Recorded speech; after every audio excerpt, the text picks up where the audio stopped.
আমি তো আর কিছু বলতে পারি না, সে তো মা হয়। তুমি কিছু বলতে পারো না? আমি বলবো? ঠিক আছে, সরে আসো। ওই এই বুড়ি, যা এক্ষুনি এখান থেকে চলে যাও। যা যা বলছি, যা।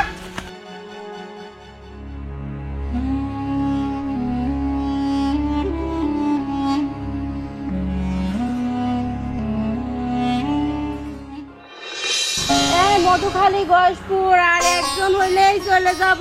যাবো নাকি? হ্যাঁ যাবো, ওঠেন। এই মধুখালী যাবো। মাসুদ, মাসুদ, তুই বিদেশ থেকে চলে আসিস? আরে কি করতেছেন সব? কিরা আপনার বাজান আর কিরা মাসুদ? দেখ তো, তুই আমার ছাওয়াল্লা, তোকে আমি বাগান কবলা এ বাজান ও। আমি তো আপনাকে চিনি না, আপনি কিসের সওয়াল করছেন? আর বললেই তো হয়তো 2 টাকা ভাড়া বেশি লাগবে, ভাড়া বেশি দেবো না, চলেন। এটা কি কোস? তুই আমার ছাওয়াল্লা। আচ্ছা ওঠেন সাহেব, কোনে যাবেন? মধুখালী যাবো, যাও। বড় লোক দেখলে পারে সাওয়াল বানাতে মন চায়। বাবা, তুমি দিন দিন এত শুকিয়ে যাচ্ছ কিসের জন্য? তুমি কি খাওয়া দাওয়া করো না ঠিক মতো? আরে শুকাই যে মা, তোর ওই জায়গাটার আর মাত্র কয়টা টাকা রেজিস্ট্রেশন না করা পর্যন্ত আমার শান্তি নাই রে মা। বাবা, তুমি একদম চিন্তা করো না। এই তো সামনে মাসে তোমার জামাই 3 লাখ টাকা পাঠাবে। 3 লাখ টাকা পাঠালে এই জায়গাটা রেজিস্ট্রি করে নিও।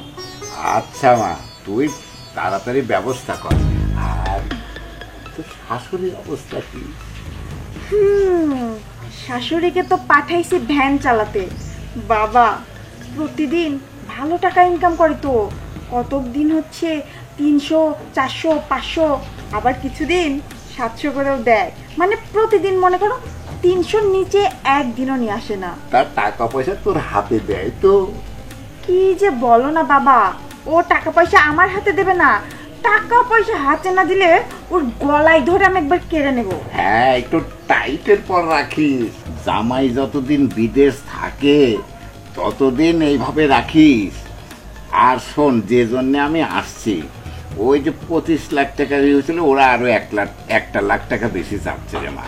26 লাখ টাকা চাচ্ছে। ওই যে দালাল না কালকে দিতে হবে। হ্যাঁ, তুই মা এর ব্যবস্থা করিস। আচ্ছা বাবা, তুমি এসব নিয়ে একদম চিন্তা করো না। তোমার জামাই টাকা পাঠালেই তোমাকে সব টাকা দিয়ে দেবো। তবে বাবা একটা কথা, ওই যে আমি 1 জোড়া কানের দুল বানাইতে দেই নাই, ওটা তো তুলতে হবে। তোমাকে কিন্তু 3 লাখ টাকা দিতে পারবো না। 50,000 টাকা কিন্তু আমি রেখে দিই। আচ্ছা মা, তুই আমাকে 2.5 লাখ টাকাই দিস। যা, তুই 50,000 রেখে দিস। বাবা কারেন্ট চলে আসছে, চলো ঘরে চলো। আজকে তোমার পছন্দের সমস্ত খাবার আমি রান্না করেছি, চলো। আচ্ছা চল, তাই করি।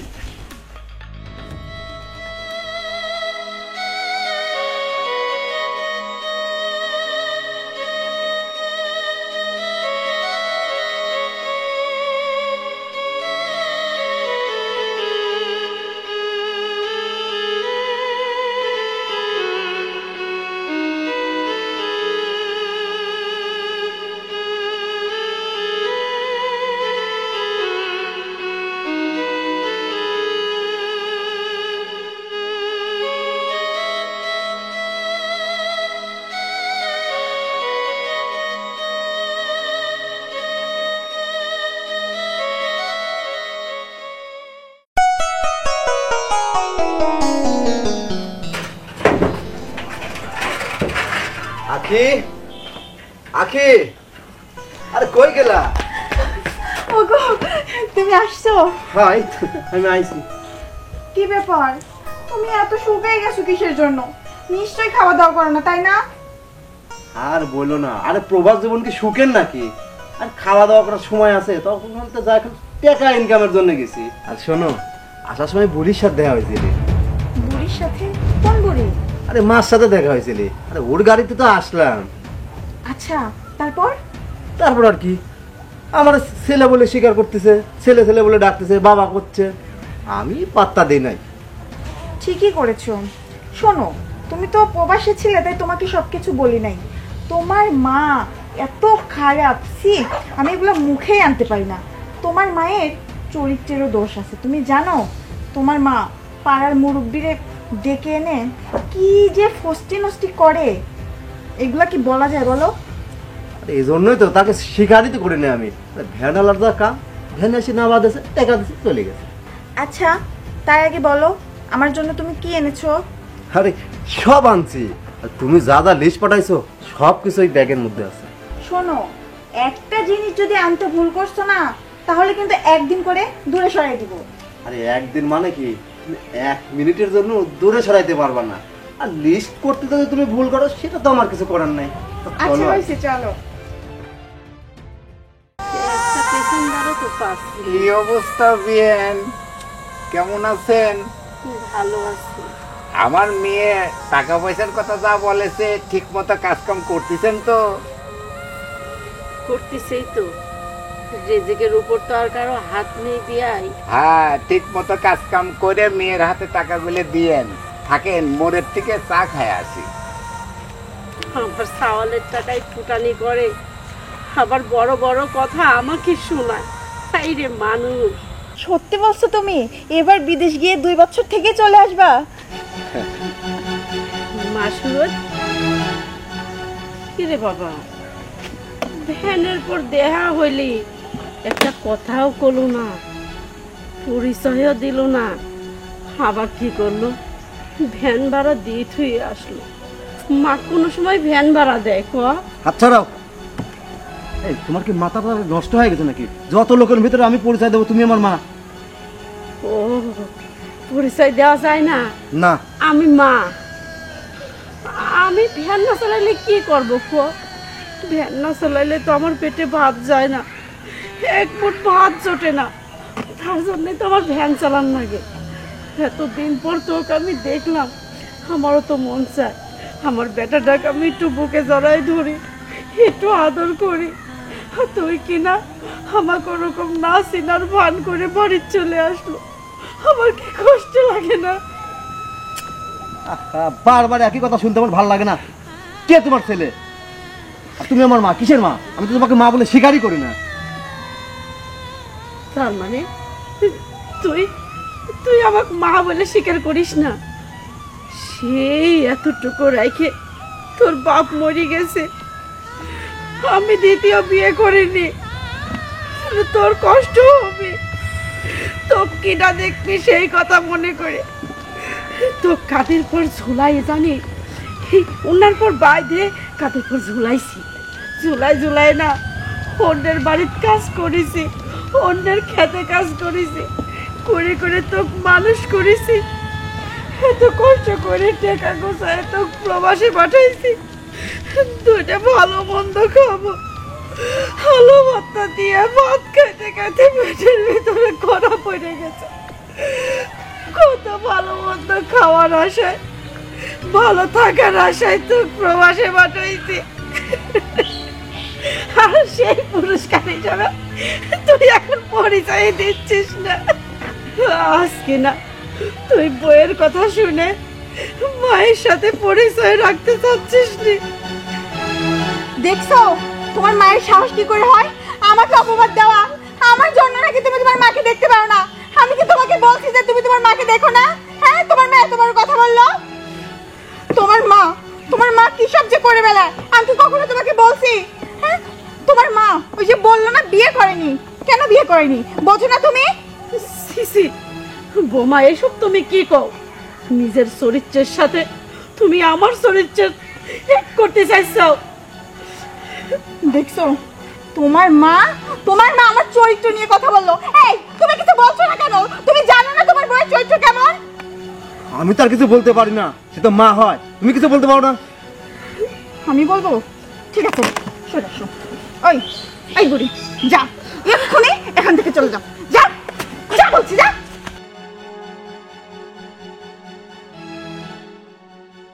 মুডটাই নষ্ট করে দিল।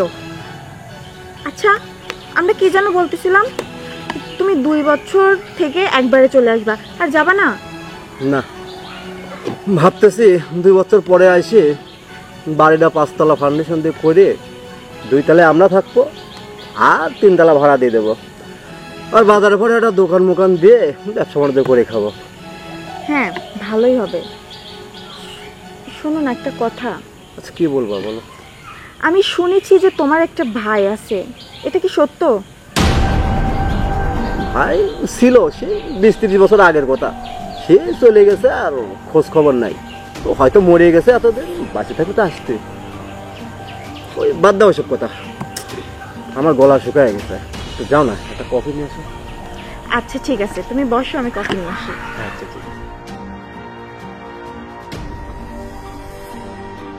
কি ব্যাপার, হঠাৎ করে এতদিন পরে ভাইয়ের কথা জিজ্ঞেস করলো, আর আমার ব্যাপারে কিছু জানা গেল না তো। যাক গা, জানলে জানুক গা। কিরে বুড়ি, তোকে না আমি কাজ যাইতে বলছি, আর এখানে বসে বসে ঘুমাচ্ছিস, তাই না? বৌমা, আমি তো কেবল কাজের দিনেই আসলাম। আমার আমি এই জায়গায় বইছে তো এত ক্লান্ত লাগতেছিলে যে কখন যে ঘুম আসি গেছে কবির পারতেছে না। তোর এসব নাটক দেখে আমার মন বলবে কখনো না। কি ভেবেছিস হ্যাঁ, যে তোর ছেলে বাড়িতে আসছে আর তোকে মাথায় করে রাখবো? কোনোদিনও না। আর আমি কেন তোকে মাথায় করব? তোর ছেলেই তো তোকে দেখতে পায় না। আমি তাও দয়া ধর্ম করে তোর উপর মায়া করে এই বাড়িতে রেখে দিয়েছি। তোর ছেলে তো বলে তোকে ঘাট ধরে বাড়ি থেকে বের করে দিতে, আমি তো তাও দেই না, কারণ আমার বিবেক বোধ আছে, মন আছে একটা। আসলে বৌমা, তোমার মেলা বিবেক বোধ।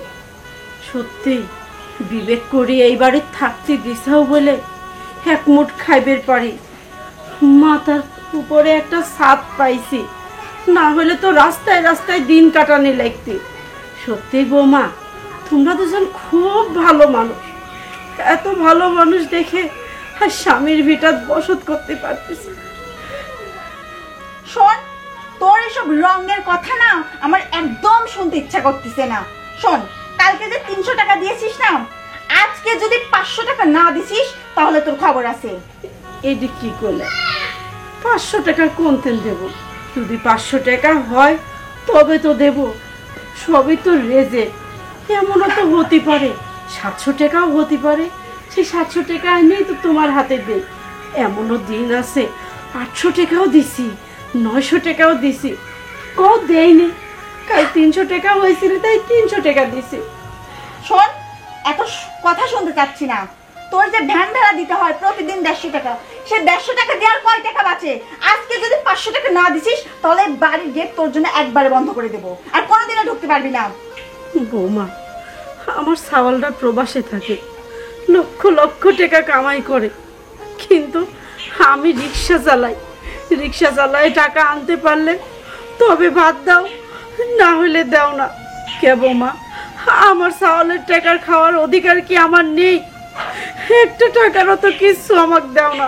আমি কামাই করতে পারলে খাওয়ার দাও, না হলে দাও না। বৌমা, এত নিষ্ঠুর কিসের জন্য? আমার তো বয়স হয়েছে, এই বয়সে আমার রিক্সা চালানি লাগে। রিক্সা চালাইতে মন চায় না, কি করবি? হ্যাঁ, তোকে বসায় বসায় খাওয়াবো, এটা তুই ভাবলি কি করে? তুই আমার কথা শুনতে পাচ্ছিস না? তুই যদি টাকা না নিয়ে বাড়িতে আসিস না, তোকে বলছি না বাড়িতে আর ঢুকতে দেবো না, যা এখান থেকে।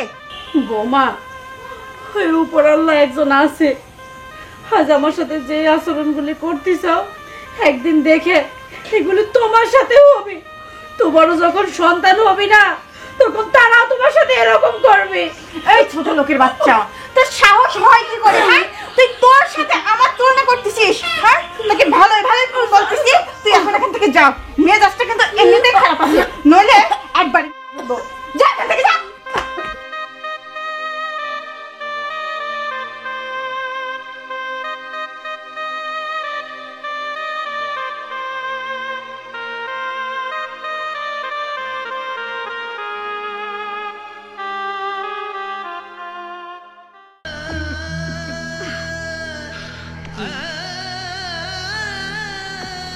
এই বুড়ি, তুই এখনো কাজে যাস নাই?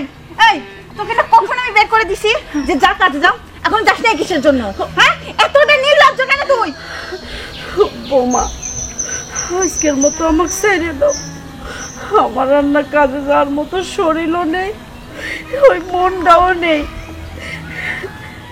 এই, তোর শরীর খারাপ, তোর মন ভালো নেই, সেটা জেনে আমি কি করব? হ্যাঁ, তোকে বললাম না যে তোর ভ্যান ভাড়া দিতে হয় প্রতিদিন 150 টাকা, সেটা কি আমি আমার ঘরের থেকে দেব না তুই কামাই করে আনবি সেটা দিব বল? হ্যাঁ, এখন যাবি না? তা যাবি না বল? যাবি না? না বোমা, আজকের দিনের মতো তোমার পায়ে ধরে আমাকে মাফ করে দাও। আমি দরকার হয় কালকে 2 বেলা কাজ করে দেব। তোর কোনো কথাই আমি শুনবো না। যা, যা বলতেছি, যা। আসসালামু আলাইকুম। ওয়ালাইকুম আসসালাম বাজান, তুমি কি যাও?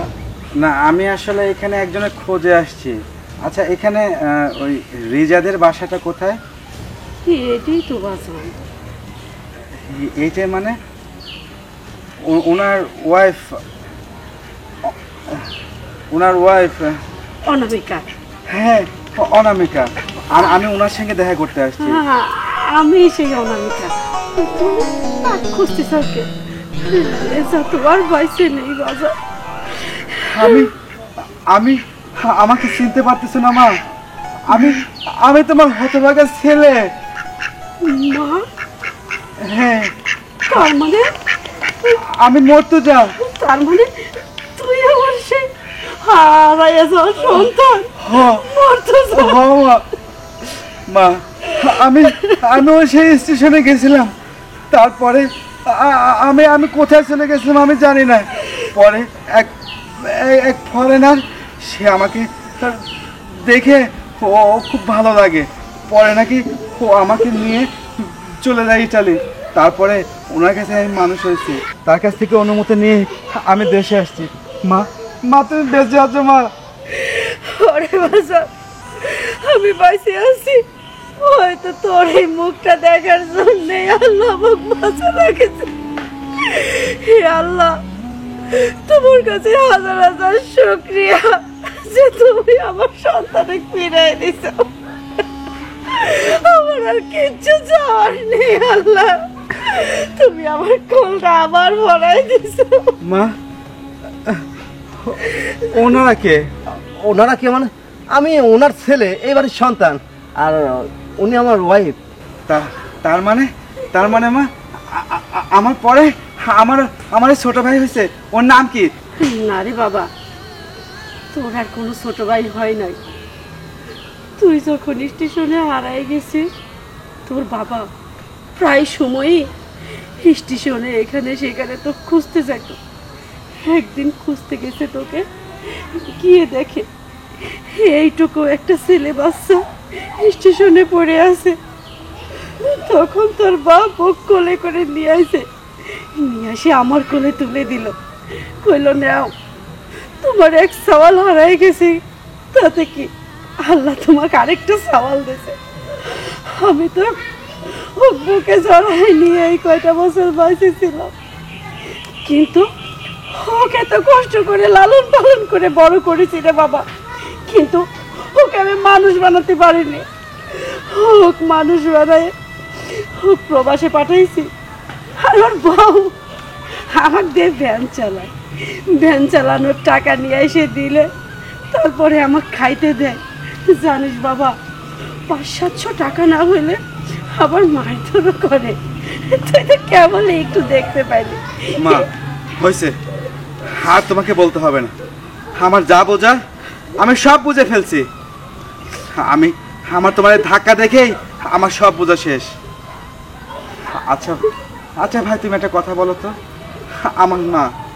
আমার মা যা বললো সবই তো সত্য।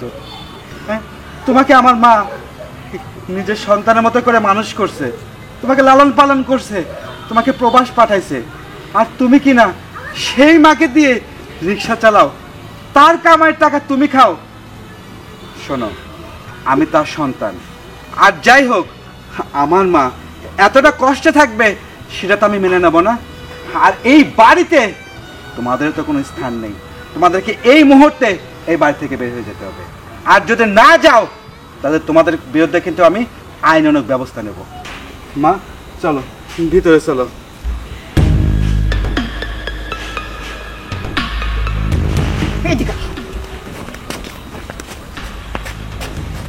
তার মানে তুই একটা টুকাই? এতদিন আমি টুকাইয়ের সাথে সংসার করছি, হ্যাঁ? না, আর তোর সাথে আমি সংসার করব না।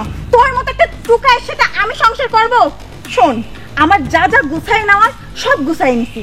এতদিন যা টাকা পয়সা তুই দিছিস না আমার নামে, সব কিছু আমি আমার বাবার বাড়িতে পাঠাইছি। ওখানে সয় সম্পত্তি সব কিছু করা হয়ে গেছে। আজকের বাড়িতে গিয়ে তোকে আমি ডিভোর্স লেটার পাঠিয়ে দেব। থাক তুই।